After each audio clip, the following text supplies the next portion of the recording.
Is expected to launch a full-scale military operation in eastern Ukraine. The deadline it's set for protesters to lay down their arms and leave the government buildings they're occupying has expired. The interim leaders view it as anti-terrorist crackdown on separatists. A wave of unrest and demands of greater autonomy have hit about a dozen cities across eastern Ukraine. We are only showing you the main hotspots here on this map. Dozens have been injured in the city of Kharkiv. That's after pro-Federation activists clashed with supporters of the new leadership in Kiev.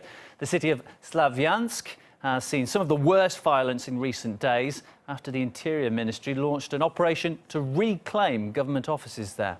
RT's Maria Finoshina is following the turbulent situation in the region.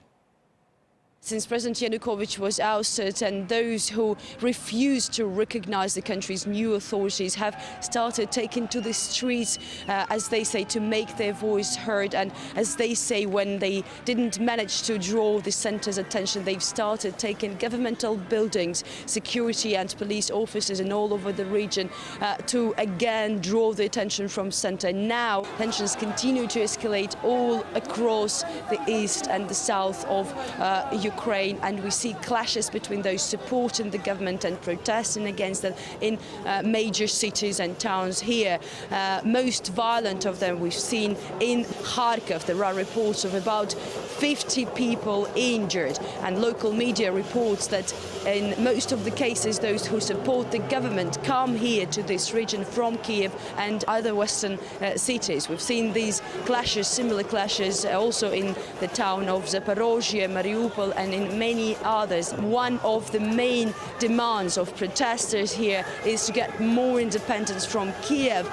The center called these people separatists, and on Sunday they launched a special anti-terror operation against those taking governmental buildings, including police headquarters in the town of Slavyansk. And here in Donetsk, people who are still occupying the regional administration building that I hope you can see behind me, are afraid that this kind of operation is going to happen here again. We've been able to speak to those who are inside this building the night that was supposed to be the last night before the deadline they received from Kiev, and this is what these people say about who they are and why they do not agree with Kiev.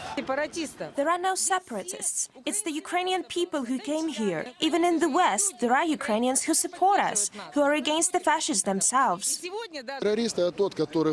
terrorist is someone who came armed to someone else's house, sets it in chaos and demands recognition for this. That's our home. We are not terrorists and not separatists. We think there was a coup d'etat in our country at the end of February. We also don't agree with the fact that the social standards in our country will be established by the EU and IMF from now on.